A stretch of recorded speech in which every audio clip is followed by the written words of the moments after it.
Unscripted, unshackled, uncouth. What you're about to hear is for more mature audiences only. It's Miguel and Holly, Uncensored. Here we are, another podcast on Monday. My name is Miguel Fuller. That's Holly, producer Kelvin. Don't forget to listen to our other podcasts that we have, like Miguel and Holly Full Show. No music, no commercials, just the on-air show. Just type in Miguel and Holly Full Show wherever you listen to podcasts. Or you can always listen to the Blown Off podcast or the Queen City Confession podcast, anywhere you listen to podcasts, and make sure to leave us a rating and a review. Mm-hmm. We have a really cool guest that I'm super excited to talk to as we sort of gear up for all things love for Valentine's Day. Yes. We'll get to her in just a second. But Holly, how was your weekend? It was good. Pretty jam-packed. I went to a farmer's market. That was great. Did a little grocery store run. We decided to make the pasta from the movie Luca. So we did that. We got steak on sale. Did that for Sunday. And then it was just a very mommy-centric weekend. Sunday, it was just at home. I was nailing the parenting thing. We went to the park, played catch, baked banana bread. It was, I was exhausted by the end of the day. And there's always something by the end of the day, we hadn't played catch yet. She's like, but we didn't play catch.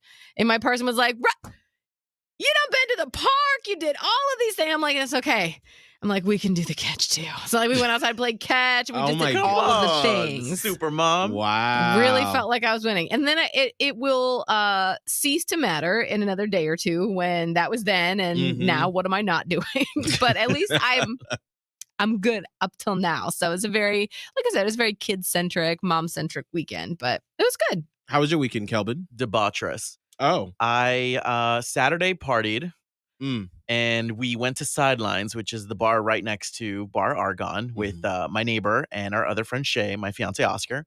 And we pregame there, which I thought the prices were great and affordable. And then we went and hopped on over to Argonne, and I snuck in. I didn't pay for the entrance fee. Oh! You can't do that. You stole from the gay bar.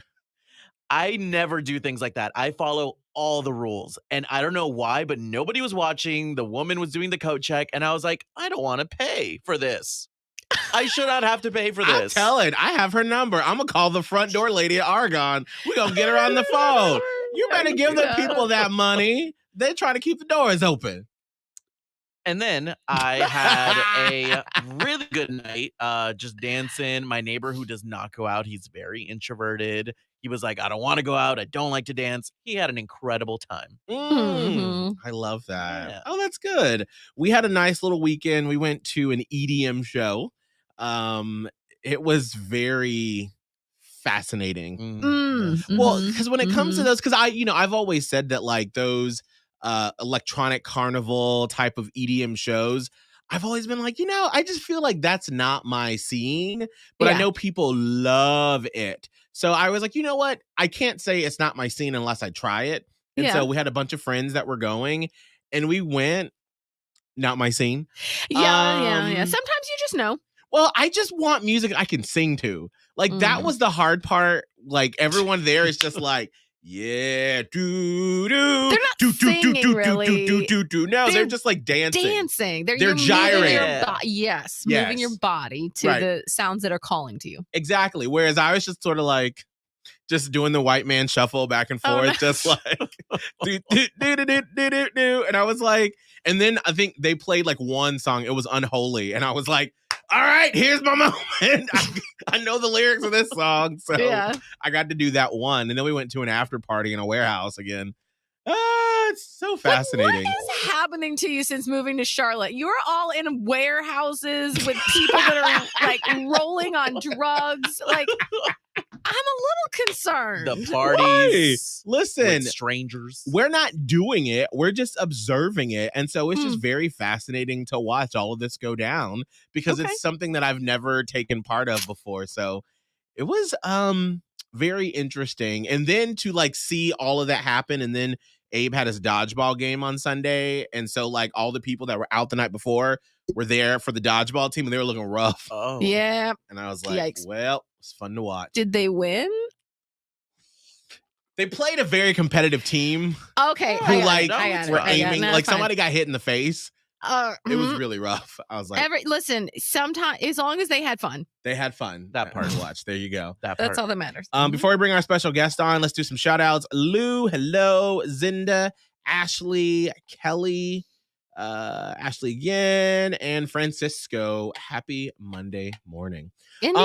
All right, so we wanted to bring our special guest on because Valentine's Day is right around the corner, and a lot of times we will get questions about being single and about how do I do a better job of meeting people? How do I have a better, I mean, this was something that we talked about a lot when I was single, my dating profile and how crappy it was. And Holly had to literally write my dating profile words out, but my description because I was so bad at it. Yeah. So that really can affect it. So we want to welcome to the podcast, Laurie from Carolinas Matchmaker. Yeah. Welcome. Welcome, Laurie. How are you? Thank you. I'm doing really well. I'm actually in Philadelphia today. Over the weekend, I had a lot of fun last night watching the game with my family. Nice. So, but were there lots of celebrations last night? A lot of celebrations. We were not like in Center City for it. There were, but we were watching all the people trying to climb the poles, and it was so much. Oh yes, yeah. Philly gonna get crazy. Is what's gonna happen. Yes. Real quick, Kelvin, because Kelvin Laurie is our professional sports reporter. Okay. So what happened in Philadelphia last night that would have Laurie and her family so excited? Oh my God, just the insane wide receiving that had happened in that game. It was wide. And that quarterback just blitzed that touchdown. Oh. And it was great. That's how we won, and that's how we're going to the Super Bowl. Okay. Yeah. Okay, we got that. There we go. I'm excited that you know that's what we're talking about. Yes. And we're winning. And I finally really understand why women like to watch men on the football field as much as they do. Ooh. I know, Yeah. that's right. Tight pants. Oh my goodness. Yes, it was. There you go. It is fun to watch men in those uniforms.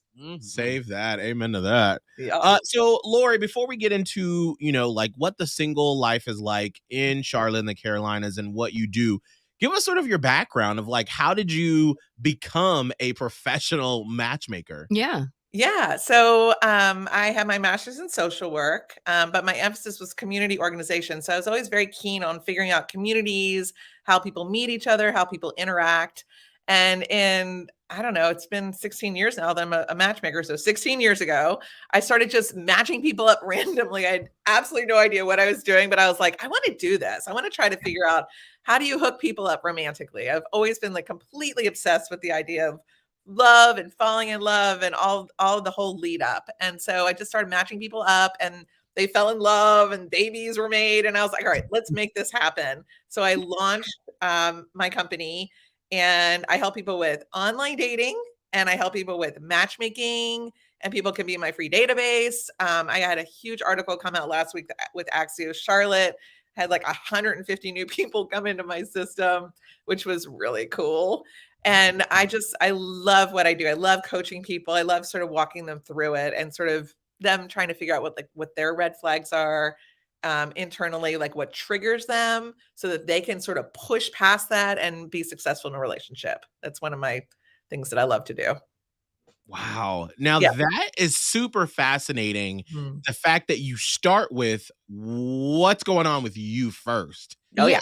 Like, to me, I find that like that would have been so helpful in my 20s if someone would have been like, hey, you are the problem. Like, let's start with that first. Well, I think it's so important to know that, like, okay, so the relationship we have with ourselves is the one that is going to be in our lives the longest. Like, that's who we're having the relationship longest with in our life. And we had this conversation in my house yesterday, weirdly. Yeah. But since you're going to be with yourself the rest of your life, if you don't know and appreciate like who you are and what you bring to the table and what you need to work on, how do you expect to find a partner that's going to be compatible with you? Yeah, exactly. my question is though, how so for like the people that are like, okay, I'm down with that. Like I'm getting to know me. I know. How do you make it so that, there's still a way to grow with someone? So, Because the other person's got to be working on themselves too, right? So how does that work when you've got like one person and you're like, how do you get it so that they're like, okay, here's what you bring to the table. Mhm. How do you grow with someone? I think that's a great question. And I know that I've been married for 28 years. So I have been growing with my husband all of these years. And I mean, the key is communication. Mm-hmm. It really is. It's like being able to have a very calm conversation around what is bothering you and what is kind of triggering you at any given time, and not just pushing it under the rug.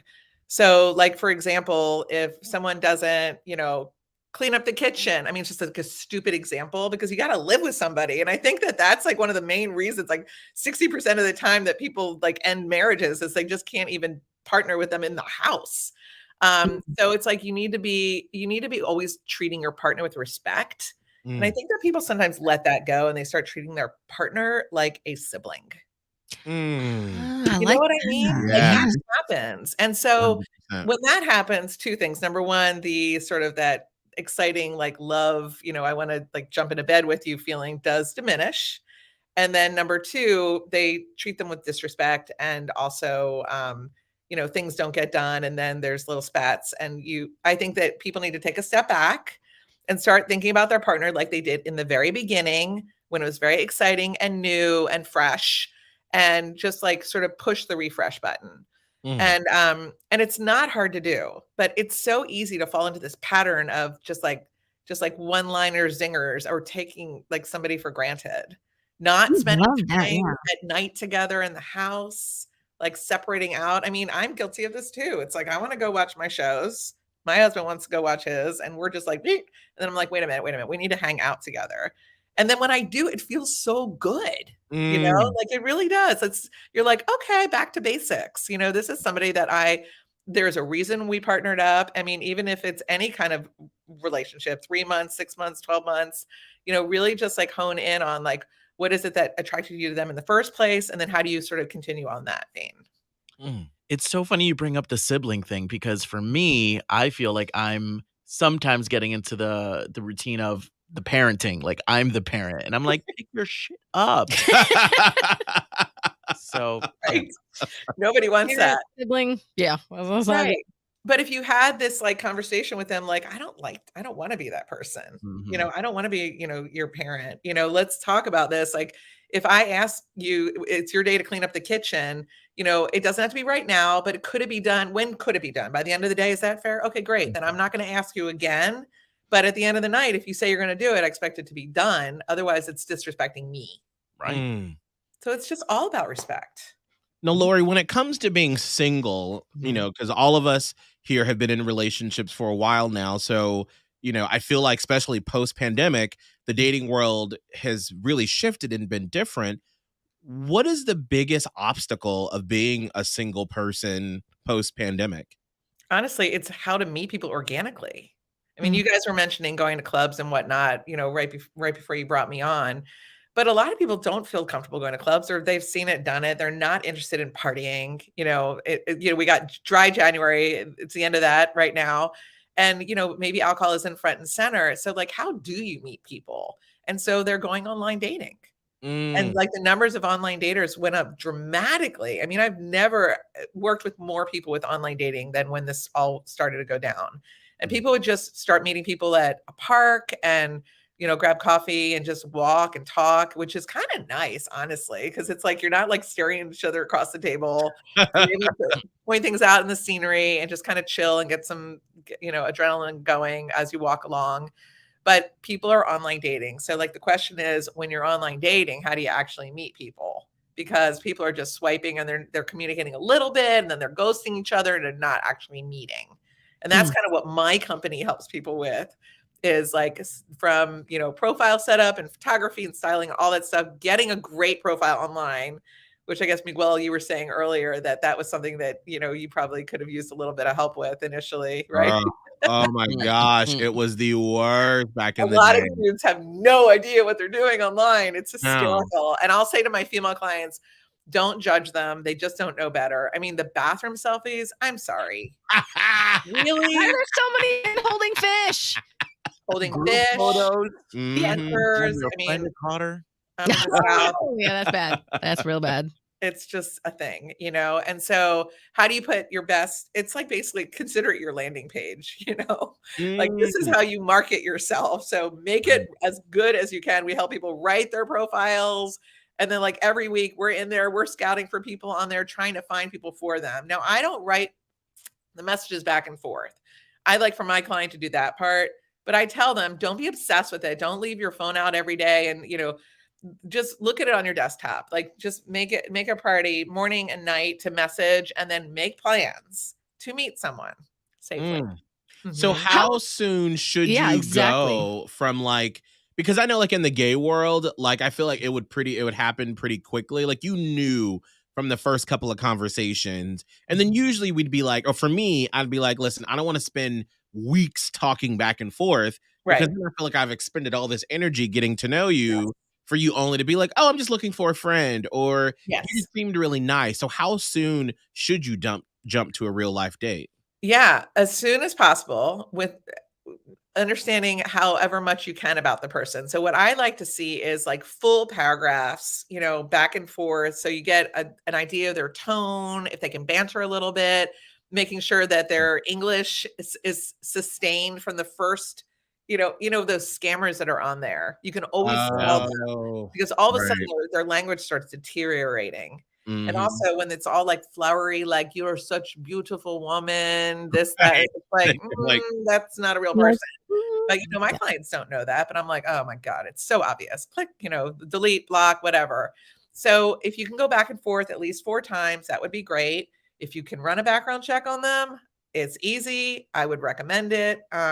Some people don't like that idea, but I mean, safety first. I don't in care. today's world, yes, absolutely. You have to be as safe as possible. And then just even if you're, in the heterosexual world, even if you're a woman, it's fine to be like, hey, why don't we meet up for a cup of coffee? Let's go for a walk in the park.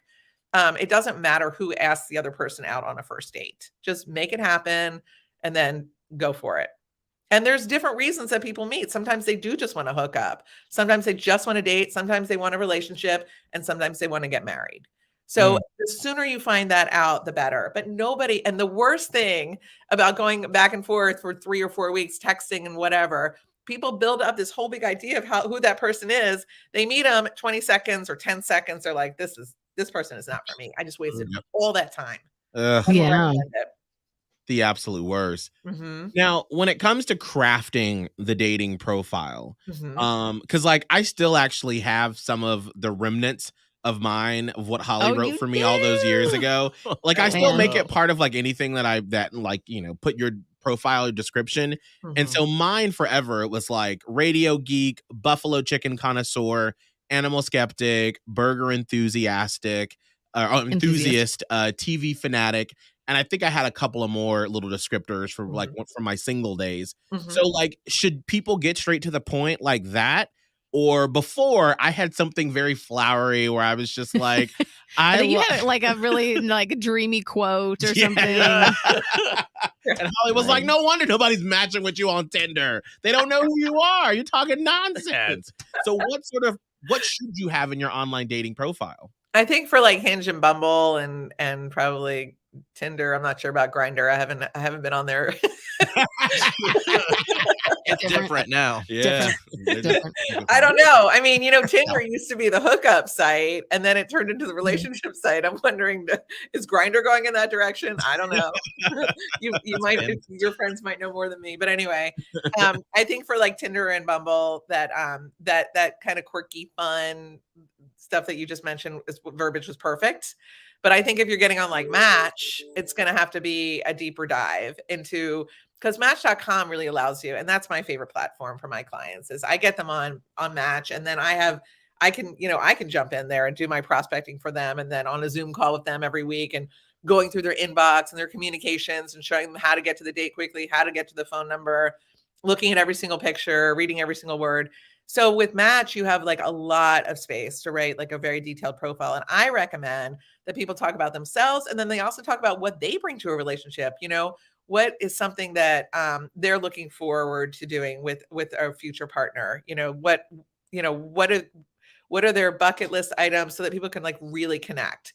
When people don't write anything for that summary, I'm like, why are they on here? I mean, they're spending money every month, but they're not giving themselves enough, their audience, any kind of detail around themselves. So it doesn't make any sense to me. I always give advice to friends, which granted, I wasn't the most successful online dater, but I always tell them that they should end their bio with a question because it's a conversation starter. It's kind of like an icebreaker. Yeah, why not? You can do an icebreaker. And also with the communications, don't just respond, ask a question. So you can kind of keep that ball going back and forth. Oh, yes. That was the thing I hated the most about online dating, is because like if I took the time to write you a message, I felt like I put enough time. I really read through your profile, and I would sort of be like, oh my gosh, I see that you love the color red. Do you have any red shoes? Or just something to start the conversation. Right. And then they would just be like, yeah, I like red. Well, and they're not the right person for you. Right. And I would just be so mad. I'm like, how do you expect to find anybody if you're not having a conversation that's back and forth? Right. Well, agree. But, think about how many times you actually fall in love in a lifetime. It's like between 3 and 5 probably. And most people, I think it's 3, honestly. So like, okay, next, so they gave you your answer immediately. They're not right for you. So you get through that process a little faster, because I feel like for Miguel, and like in the very short-lived time that I was on Match for like 6 months once, years ago, I feel like it's my duty to give everyone like a solid shot. And that's probably the wrong, because I feel like, Miguel, you did that too. That's probably the wrong thing. Yeah, it is. Laurie, I'm sorry. This is a big like awakening moment here. Like I know. I'm like, oh my gosh. You're just like, obviously, and we're like, wait, we're not supposed to like be kind to every person and like not make them feel bad. Well, it's funny because sometimes, like back in the old days, like people would say, respond to everybody who sends you a message. No, you don't have to. Just delete or block. Wow, my mind is blown right now. Yeah, not ruthless, but a little efficient. You have to your online dating. You need to be very efficient. Well, it only makes sense. Your time is precious. No, that's true. And I'm sure too, like the amount of people that you're interacting with, it can grow fast. I mean, I remember that was one of the things that would sort of like mentally drain me, is because you're having, like 6 or 7 conversations with people on the app, and then maybe 2 people on text, and you're trying to like, and for me, it was all like Holly, I would get attached and then start, having these full-blown conversations when you're like, girl, just no, bye. If you don't see it, don't try to fish for it. Yeah. It's not necessary. Also, try to keep everything on the app. It's going to be way too much energy to have some people on the app and some people on text. And people are more highly motivated when you're on the app. But now, don't get insulted if somebody doesn't respond right away, because they might be dating other people, or they might be busy and they're like, I got a busy week. I don't have time for this. So it's kind of like flat time when you're online dating. Man, I feel like if I would have met you when I was single, you would have set me straight. I would have been in your office crying up like, oh my God. We would have had fun. I hated it. I hated every single minute of online dating because I was so stressed out all the time. Yes. Well, you're a beautiful woman, so you were probably like really inundated. Like I can imagine. And those are honestly the beautiful women that come to me. I have the most fun with them. They get so like they shut down when they're doing it themselves. Because I mean, imagine like everybody thinks they've got a shot at you, right, Holly? Like they're like, and I know like you don't want to admit that you're a beautiful woman, whatever. That's fine. Well, but like you say that, and people like Miguel are like, "Oh, it must be nice," because I wasn't getting inundated with messages. So when Holly would be like, "I got so many," I'd be like, "Really, babe?" So I was like, "It's not a big deal. It's just not for me. It's not for me." However, right, it's not for me. It's too many people. I once had this woman call me crying. She's like, she had like 50 men like sending her messages. She's like, I don't know which one. And I was like, this is going to be so much fun and easy for me, because now that we're just going to find like the top like 2% of dudes that I think could be a good match for you, and we'll just let go of the rest of them. But Miguel, I guarantee you probably did not have good photos. That was actually my question, is that always sort of like bugged me out, because like especially in the gay world where like at the time when I was single, I was really, really into CrossFit. So, you know, and your thinking at the time is, ooh, let me put what's the most like actionable shot of me. So it would be me doing CrossFit. Yeah. But then I'm not like, so this is against like when it comes to the gay world. Yeah. I would then get like people who'd be like, "Hey, daddy, look at you, all muscular and masculine," and I'm like, "No, that's more like, that's like, that maybe a bit of a overreach, right?" So then I was like, "But that's not like that's me, but it's like not my personality." But then I didn't know how to really showcase it. Yeah, and also, like, do you really want a dude that talks to you that way? I mean, that's like, No. it's just like leading with sex, and you were looking for a relationship.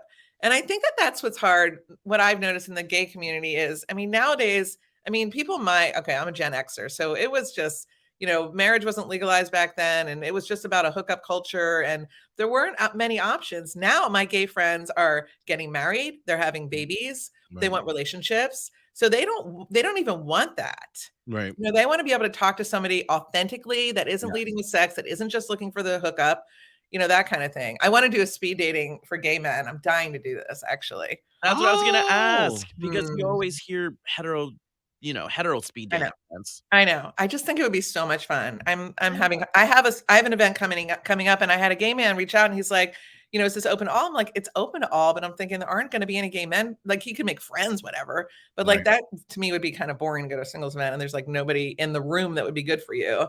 And so I had this idea in my head that I really want to do a speed dating for gay men and then gay women. Which just, you know, I mean, just it would be fun. I just want to open things up a little bit. Yeah. No, that'd be really important. We should get together on that. We'll talk offline. Okay. About hosting something like that. That'd be really cool. That'd be so fun. Okay, cool. But I do have an event coming up for anyone is invited, and it's February 11th. It's at the People's Market on Elizabeth Avenue, and it's from 7 to 9. So here's what's happening: is I actually have a wait list of women. I've like booked all the women already, and there's now a wait list, and I need more men to attend.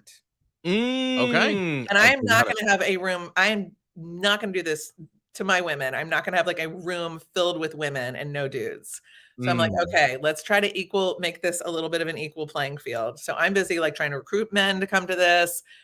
Let's do a shout out to any dudes. It's all ages. So, and I have people of all ages coming, like 30s through 50s or 60s, whatever. There's a few 20s, I think, sprinkled in there. They don't mind dating a little older. But it's just going to be a very casual evening. It's going to be fun. I'm going to have a little like mixer thing. Your $20 pre-advance ticket gives you one drink ticket. And I'll have some little nosh out there. So just trying to do a call out to the men out there. You need to come to my event. Yes. Now, how is the dating scene in Charlotte? How is the dating scene in Charlotte? Mm-hmm. Well, there's a lot of complainers and people that say that they want to meet somebody. I have this group called the Singles in the Carolinas group on Facebook. So here's what'll happen. I'll post and I'm having an event for all ages. Oh, why don't you do one for 60 plus? Oh, how come you're not doing one for 40s and 50s? Oh, are there going to be any men there? Are there going to be any women there? I'm like, just come to the event. Don't give me any back talk. Don't like tell me. Like, seriously, I want to slap you guys. Like, here I am telling you, I am having a freaking event. Yes. You're like picking it apart. And that's the thing is people will put up obstacles. I love my group. I'm just teasing about them. But people will put up obstacles thinking, well, this will never work for me. Instead, you walk into a room, here is a vibrant group of single people that could potentially be matches for you. Or at least make some friends that are in a similar situation. A lot of people get divorced. They don't have any single friends. Make some friends. Yeah. You know, open yourself up. Do you do speed dating friends edition by any chance? Well, funny you say that. I'm like seriously thinking about buying this like speed matching program thing. I'm in conversations about it. And I think speed matching for friends would be so much fun. Yes. That'd be awesome. I'd be interested in that. Yeah, I mean, especially with so many new people, like we're all new here to the city. Yep. And so we've had so many on-air conversations about how hard it is as an adult when you move somewhere in your 20s or 30s. Right. And you don't have that base of like college friends or like the friends that you grew up with. And I know we all want to make friends throughout our lives. And, you know, sometimes the friends that we had in our 20s and 30s, we go different ways, we lose interest. It's always exciting and fun to make a new friend. I love it. Well, Laurie, thank you so much for, giving us some sort of free advice for our single Miguel and Holly fan members in our Platypus posse. What's your top recommendation for a romantic night out, especially as we're coming up on Valentine's Day? Well, if it's a night out, I was going to say like cook a dinner for someone if you're in a relationship with them. I mean, I think cooking a nice dinner is always the best idea for Valentine's. Nobody wants to go out on Valentine's Day. It's like all the prices are hiked up. It's so busy. And honestly, the service and the food is not that good. So I would say do an experience, go bowling, there's some cool museums that you could go to. Somebody sent me, and there's some kind of gallery crawl or something on the 11th, the day of my event. And I'll post some fun Valentine's Day ideas, but I think doing an experience with your loved one where you have to interact and talk, and it's not just about the food. Yes. But if you follow me on Carolinas Matchmaker on Instagram, that's where I do a lot of advice. I also have a podcast. It's called Love on the Go. And I'll sometimes I offer a $250 consultation where I'll do like a deep dive into somebody's online dating profile. And that's for anyone. And then I offer matchmaking, and then I offer online dating coaching for like a full 3 months to people that like really want a lot of help coaching and consulting and recruiting. So lots of offerings for your. That's awesome. And how can people find your website if they're like, girl, after listening to Laurie, I need her services, honey? Yes, absolutely. So they can go to Carolinas with an S, carolinasmatchmaker.com. They can fill out a profile. It's free to fill out a profile for anyone. Load up your pictures. Let me see what you're about. And then I'll either shoot you a message with pricing, or I'll schedule a Zoom call with you, depending on what you're looking for. And then, like I said, with socials, it's at Carolinas Matchmaker on Instagram or at Carolinas Matchmaker on Facebook. Well, Laurie, thank you so much for speaking with us. We appreciate it. And happy Valentine's Day coming up. Thank you. You too. Thank you so much. We'll talk to you later. Thank you. Man, I really would have used her services really well back then. Literally. I should not have even been dating when I was dating. Like, just as a human, not even like, oh, that season. No, just, I didn't even know who I was. So bad. She has a really great job. I've always wanted to like hook up people. And like at this last wedding that I was at, the girl who had hooked up my two friends, she like got her own little shout out, and she was like, so special. And I was like, I want that. I want to hook somebody up. I used to like the idea of hooking people up. But then I feel like as I've gotten older, my friends have gotten older, like I feel like you just have to like organically let it happen, because I feel like back then when I would hook people up, we were all in like our early 20s, and like no one knew what they wanted really. So it was like, well, let's just sort of throw stuff against the wall and see what happens. And now some of my friends who I love dearly, but I'm like, oh no, maybe you need to do some self-work before I try to hook you up with somebody, because girl, I just don't know. So I'm like, I don't know when people are like, do you have any single friends? I'm like, I do. Maybe I don't ever want to recommend a single friend, because I'm like, no, like if anything should go wrong, I'm going to be in the crosshairs. Like I'm not. And then you can't hang out with them all together. No. And then they're like, why would you hook me up with them? And you're like, well, I like them. What? Like, I would not want to dip my toe in that pool. I like, if you want me to psychoanalyze you, I'll do that. Right? But not try to hook you up with someone.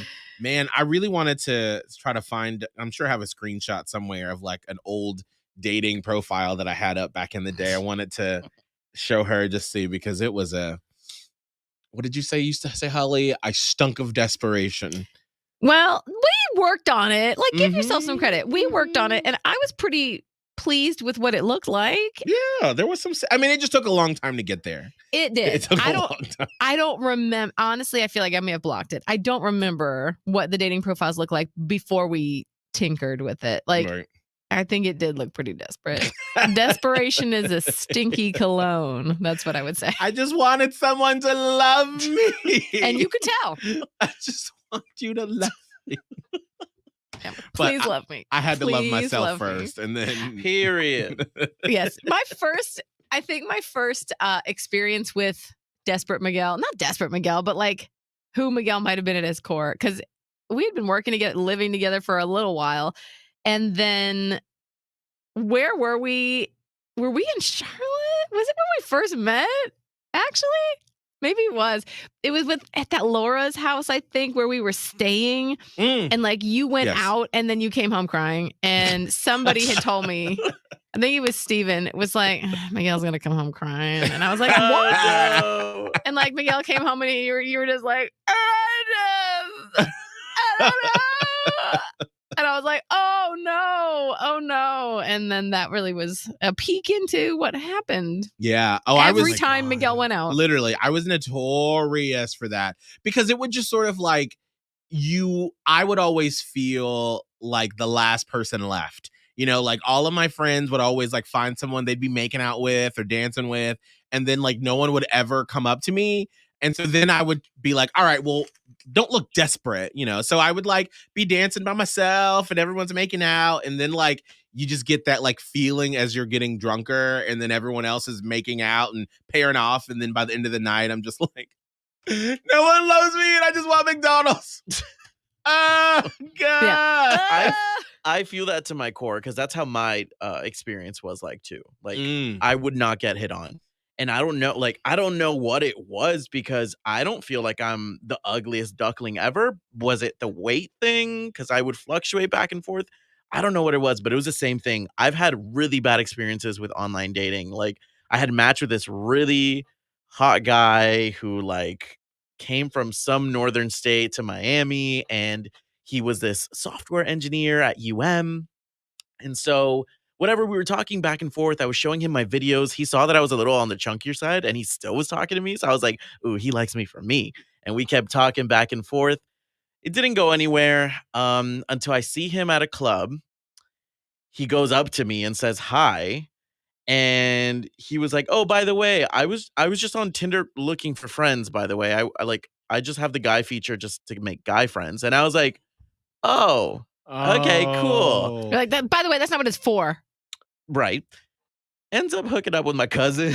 My fucking cousin. Wasn't looking for friends. My cousin was a girl, so he was very much straight. Was? Yes. What the fuck was he doing on Tinder? My fucking cousin, though. We ended up going to his apartment at one point. Yeah, that was nice. We had a fun hangout moment with him at one point. But yeah, the man was straight. Playing with my emotions. So was he just wanting attention from gay men? No, I think he genuinely was just looking for friends. What the fuck? But I would be so mad. I was so mad. So mad. Don't you dare bring your straightness up into here when I'm thinking, ooh, look at this man matching with me, girl. Yes. And I couldn't even be jealous because he wasn't into guys. So like what? And I just told my cousin, go for it. Whatever. Like I have no control over that. That's so strange. Oh my gosh. Yeah. Yeah, I've got lots of those stories. But you know, I feel like you have to go through that because it makes you sort of get to know yourself a little bit more because like it does. I had to find out what I was interested in, who I am, because like no one was ever gonna like boost me up and, you know, make me feel good. I had to make myself feel good. And so that was a really, I feel like, important lesson that I had to learn. But I will say I did get hit on this weekend when we were out at the little EDM show. Ooh. Hey. Yeah, this guy came up to me and he was like, what you doing afterwards? And I was like, going home with my husband.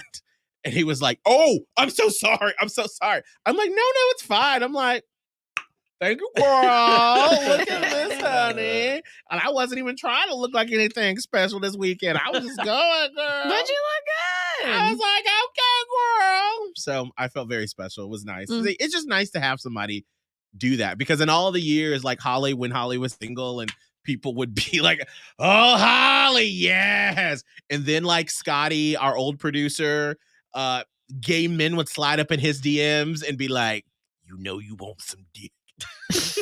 And did anybody ever say that to me when I was basically like, who wants it? Anybody? It's here. It was like crickets. Not a damn person. Oh. And then when the straight boy gets on the show, everyone's like, hey, come over here, boy. I was like, I love myself. But to be fair, like some of the messages that I would get, I did it like it wasn't like I was like this is gonna go to every woman ever. Like, because it's like some of these guys were just like, you owned his dick, and I'm like, no, fuck you. Oh, I don't want that dick. No, I don't. No thanks. That's why I deleted Snapchat. Someone sent me a dick, and it was doing things. oh. Did you say At 6:30 in the morning, I was like, wasn't that a coworker? No, it was a random. Oh. Although I think that some coworker actually did send me a dick pic. It was rampant. No, but it was like it wasn't just a picture. It was a video. Coworker. Yeah, I forgot about that. There was another coworker too, but there was another coworker who was sending videos, and like it's my fault for not fully shutting it down because I was like trying to be like I felt awkward. Like this is so weird. I was like, I feel like I don't want to hurt this guy's feelings because he's a nice guy and he's very attractive, but I'm not into this. But then he would send that, and I would be like, okay, glad that felt good for you. I did feel good when you were making that video. That's just sure so weird. But like the one that really made me shut down Snapchat was like a random listener that had been like bothering me for a couple weeks anyway. And I would be like, please stop. Because I was better at telling like strangers no than that other people no. So like stranger, I'd be like, please stop. I don't need that. And then it would like, I was going to the bathroom at like 6:30 during the show one morning, and like I opened my Snapchat and it was just a whole video with things and shooting things, and I was like, oh god, oh my god, that's it. I don't need this app. I don't need this app. Which I had loved Snapchat for multiple reasons, but like it just for some reason that day it was like it struck me wrong, and I was like, fuck you, fuck this, fuck everything, bye.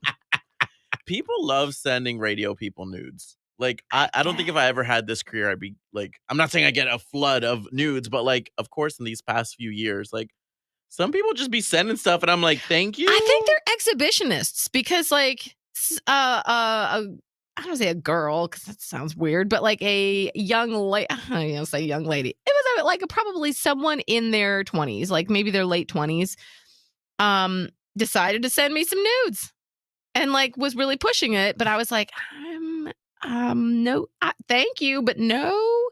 And like after that, it was like one more. I was like, are you sure? And I'm like, no. Like as much as I appreciate, like this is a good looking person, but I was like, I don't know what you want from me. Like it's a little scary. I'm like, what are the expectations, attachments, undertones of what this means? Like, do you expect me to send something back? I'm not. Oh, Holly's gonna send some.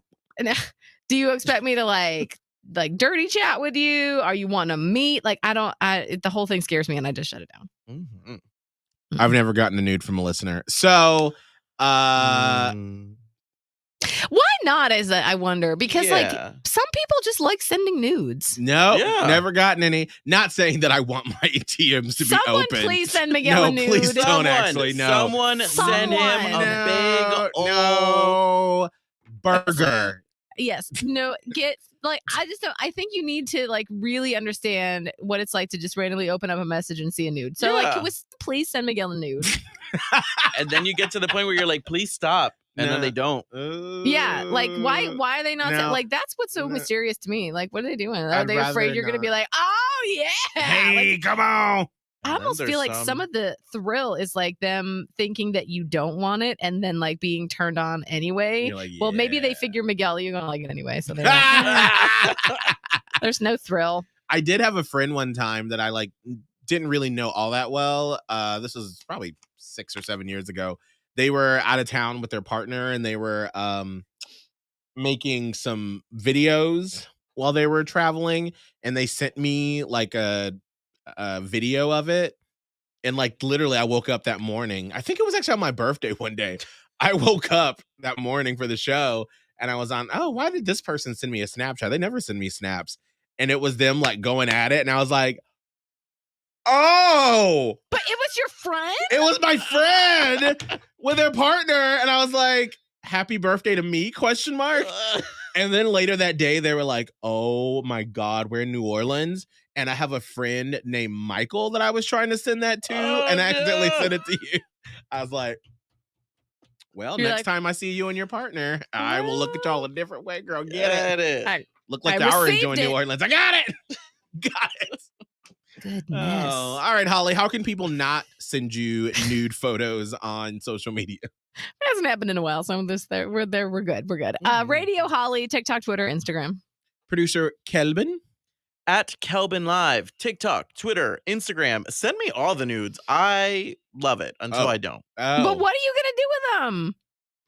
That's behind closed doors. Oh, I know No, what he's gonna I do. know, like the Appreciate- no. expectation. He's gonna be like, Appreciate- yeah, let me see that nude photo, girl. Oh, wait, I'm in the- I want the other music. No, I like the other one I better. want the other music. I was on the wrong page. So whenever you send producer Kelvin a nude, he's gonna be like,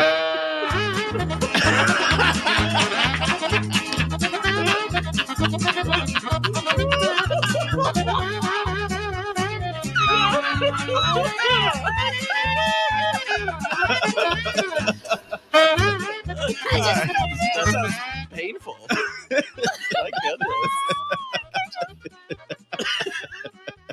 This picture, like Kelvin prints it out and like runs around with clown shoes on, being like, "Look what I got!" look what Miguel and Holly Uncensored. Catch it on the iHeartRadio app or anywhere you listen to podcasts. for the road.